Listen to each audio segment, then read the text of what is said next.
Welcome to part 2 of the Alaskan Adventure series here on the channel. If you haven't already watched part 1, go ahead and watch it, but to catch you up really quickly, I had family come over from all over the US to visit me in my home, Alaska, and we are just having so much fun with the week that they're spending here. Today, this video is going to be all about Homer, Alaska. We rented an RV and we decided to do a little road trip. It's kind of a family tradition for my mom and I, and we go out to Homer as often as we can.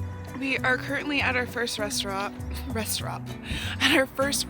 from Anchorage to Homer. There's our RV in the back right there.